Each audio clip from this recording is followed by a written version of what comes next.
की दादागिरी नहीं चलेगी, नहीं चलेगी, नहीं चलेगी। अमित शाह मुर्दाबाद, मुर्दाबाद, मुर्दाबाद, अमित शाह मुर्दाबाद, मुर्दाबाद, मुर्दाबाद, अमित शाह मुर्दाबाद, मुर्दाबाद, मुर्दाबाद, अमित शाह मुर्दाबाद। मुर्दाबाद, मुर्दाबाद। पुलिसों की दादागिरी नहीं चलेगी, नहीं चलेगी, नहीं चलेगी,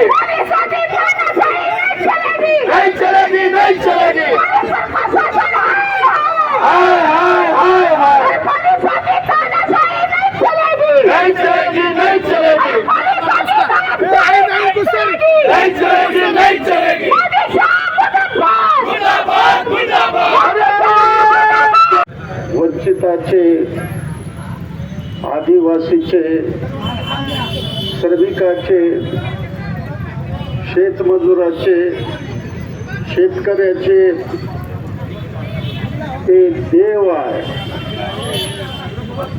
5000 वर्षापासून या देशातील दलितांना गुलामगिरीमध्ये ठेवणारी ही व्यवस्था,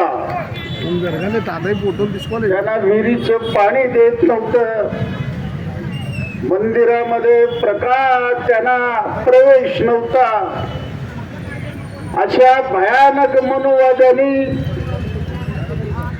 दलितावर प्रचंड अन्याय केला. आजही चालू आहे. कुठे दलितांचे डोळे काढले जातात, कुठे दलितांना अक्षरशः जिवंत जाळलं जात, कुठे दलितांना बंदी घातली जाते.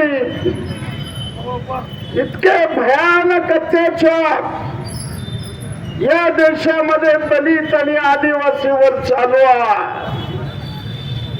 आणि या देशामध्ये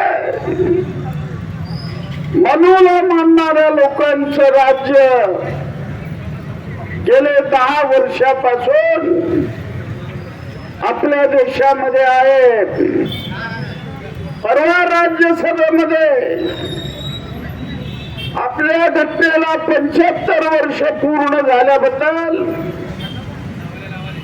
चर्चा चालू होती. देशाचे गृहमंत्री म्हणतात आंबेडकर म्हणणं फॅशन झालेला. आंबेडकर आंबेडकर. इतक्या वेळा जर तुम्ही देवाचं नाव घेतलं तर स्वर्ग लाभेल, असे भयानक उद्गार, मनुवादीचे उद्गार देशाच्या गृहमंत्री अमित शहाने केलेला. म्हणून मी राष्ट्रपतीकडे मागणी करतो,